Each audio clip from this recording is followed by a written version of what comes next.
Bismillahirrahmanirrahim. Assalamualaikum warahmatullahi wabarakatuh. Sahabat muslimah yang dirahmati Allah dimanapun Antuna berada. Kali ini kita coba akan menganalisa begitu ya, terkait dengan fenomena Citayam Fashion Week.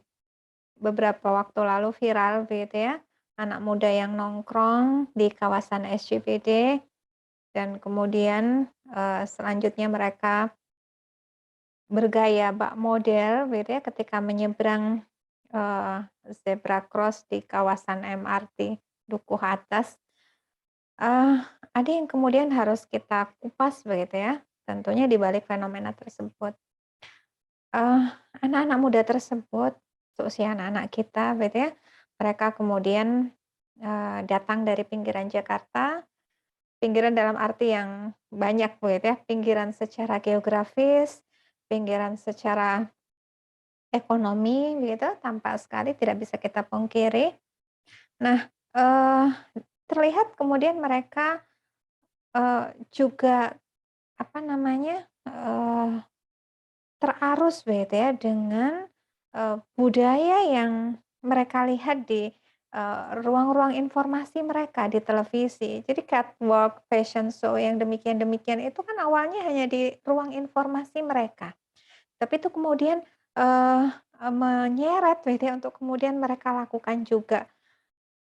Oke, memang anak-anak muda ini butuh ruang, aktualisasi diri begitu ya, tapi harus kemudian mereka sadari begitu ya, harus kemudian kita tunjukkan kepada mereka betapa, mereka ini menjadi sponsor gratis begitu ya, papan iklan gratis bagi, produkan, korporat-korporat kapitalis begitu ya, dari para korporat fashion and fun begitu ya.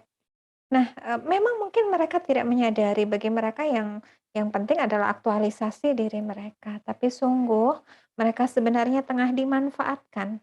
Anak-anak kita itu sebenarnya tengah dimanfaatkan oleh korporat-korporat besar kapitalis, yang bergerak di bidang food, fashion, and fun gitu ya, untuk kemudian mereka eee, menjadi papan iklan gratis gitu ya.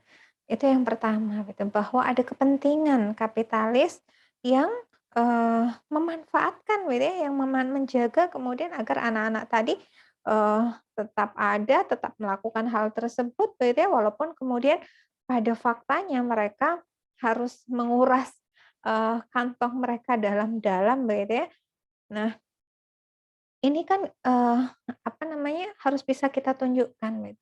Sekali lagi ini adalah problem di tengah-tengah masyarakat yang ada di sekitar kita, yang ini kemudian menuntut kita untuk lebih kuat lagi gitu, untuk lebih kuat lagi menyentuh mereka. Kita tunjukkan kepada mereka betapa, keberadaan mereka dan aktivitas mereka itu, sungguh dimanfaatkan gitu ya, untuk menjadi penggerak skrup-skrup kapitalis gitu ya. Mereka hanya akan menjadi penambah pundi-pundi kekayaan para korporat, eee, pabrikan kapitalis itu di bidang food, fashion, and fun gitu ya. Itu satu gitu, bahwa keberadaan mereka ternyata adalah, pendongkrak gitu ya, skrup-skrup kapitalis itu. Tentu ini kemudian harus ditunjukkan pada mereka. Itu yang pertama. Yang kedua, ini harus kemudian dibukakan gitu ya, bahwa mau jadi apa gitu ya. Banyak sekali hal yang tidak tidak benar dalam kacamata Islam gitu ya, khususnya bahwa apa yang mereka lakukan tuh tidak tidak benar sama sekali, jauh dari maksud penciptaan mereka gitu ya. Jauh dari, tujuan penciptaan mereka. Mereka adalah sebaik-baiknya umat, bagian dari kaum muslimin, sebaik-baiknya umat. Tujuan mereka diciptakan adalah, untuk mempersembahkan sebaik-baiknya, ibadah kepada Sang Ilahi Robbi, tapi kemudian apa adanya. Tapi apa yang terlihat pada generasi muda kita? Mereka kemudian justru tereret pada arus yang dibalut oleh, budaya-budaya barat, gitu. Nah, ini yang kemudian menambah deret panjang fenomena, potret buram generasi kita.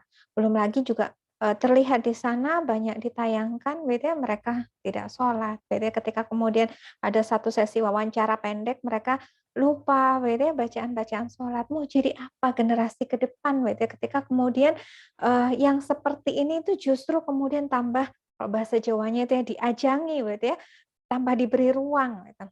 Harusnya kemudian pemerintah dari sini, sadar gitu ya, betapa ini kemudian harus dipangkas. Artinya anak-anak itu kemudian harus dicerdaskan.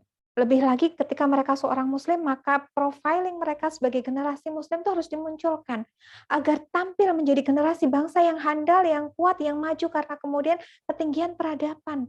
Bukan yang berlaku seperti itu, yang perempuan seperti laki-laki, yang laki-laki seperti perempuan. Ini hanya akan mengantarkan potret buram yang semakin panjang kepada masyarakat kita. Mereka adalah generasi muda, di tangan mereka lah masa depan bangsa. Apa hendak mereka memang ingin dirusak gitu. Oleh karena itu, sebagai orang-orang yang kemudian pernah, menanamkan azam di dalam dada untuk menjadi, penjaga umat dari keterpurukannya, kita harus kemudian mohon kepada Allah agar diberi kekuatan, agar kaki ini kuat, agar tangan ini kuat untuk kemudian, eee, merangkul mereka, mengantarkan mereka, menghindarkan mereka dari semakin, kerendahan taraf berpikir, dari semakin keterpurukan, eee, pola pergaulan, pola, kehidupan gitu. Ya, semoga, Allah menguatkan kita itu sehingga kemudian ke depan, generasi muda adalah profil generasi yang memang menjadi dambaan umat, generasi yang kuat yang menjadi dambaan umat. Assalamualaikum warahmatullahi wabarakatuh.